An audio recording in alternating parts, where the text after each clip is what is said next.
اعوذ باللہ من الشیطان الرجیم بسم اللہ الرحمن الرحیم۔ پہلی تختی کا 24واں سبق حرف میم کے متعلق ہے۔ حرف ہے میم۔ مخرج: دونوں ہونٹوں کی خشکی سے میم ادا ہوتا ہے، یعنی دونوں ہونٹوں کی خشکی کے ملنے سے میم ادا ہوتا ہے، جیسے کہ آپ کو اس نقشے میں نظر آ رہا ہے کہ دونوں ہونٹوں کی خشکی والے حصے ملے ہوئے ہیں۔ پڑھنے کا طریقہ: میم کی ادائیگی کے وقت دونوں ہونٹوں کی خشکی والے حصے کو ملائیں اور اس کے بعد ہونٹوں کو الگ کریں اور 3 الف کے برابر لمبا کر کے پڑھیں، جیسے میم۔ غلطیوں کی نشاندہی: بعض بچے میم کی ادائیگی کے وقت آواز ناک میں لے کے جاتے ہیں، یہ غلط ہے، جیسے میم۔ تو اس غلطی کو درست کرنے کا آسان طریقہ یہ ہے کہ انگلش کا می لکھے اور اس کے بعد 2 مرتبہ ای لکھیں اور ہر ای 1 الف کے برابر ہے، جیسے می، اور بار بار مشق کروائیں، می می، اور بار بار مشق کروانے کے بعد بچے سے کہیں کہ ہونٹ بند کر لیں، جس کی وجہ سے میم کی آواز پیدا ہو جائے گی، جیسے میم۔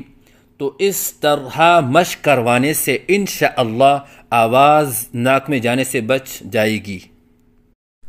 بعض بچے میم کی ادائیگی کے وقت آخر میں میم کے اوپر قلقلہ کرتے ہیں، یہ غلط ہے، جیسے میم۔ تو اس غلطی کو درست کرنے کا آسان طریقہ یہ ہے کہ میم کے آخر میں میم کی ادائیگی کے وقت ہونٹوں کو ایک دوسرے سے فوراً الگ نہ کریں، بلکہ ایک لمحے کے لیے بند رکھیں، جیسے میم۔ تو اس طرح مشق کرنے سے انشاءاللہ قلقلہ کی غلطی دور ہو جائے گی۔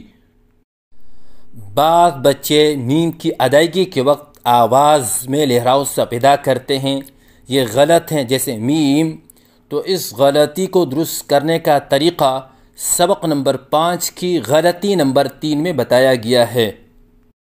اگر ان غلطیوں میں سے بچہ کوئی ایک غلطی کر رہا ہے، جیسے آواز ناک میں لے جانے والی غلطی، تو اس غلطی کو درست کرنے کا طریقہ یہ ہے کہ استاد کو چاہیے کہ پہلے بچے کے سامنے صحیح ادائیگی کرے، جیسے میم، اور پھر بچہ جو غلطی کر رہا تھا اسی کو دہرائیں، جیسے میم، تاکہ بچے کے سامنے صحیح اور غلط کے درمیان فرق واضح ہو جائے۔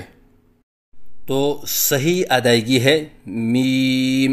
غلطیوں کی نشاندہی: آواز ناک میں لے کے جانا، جیسے میم، یہ غلط ہے۔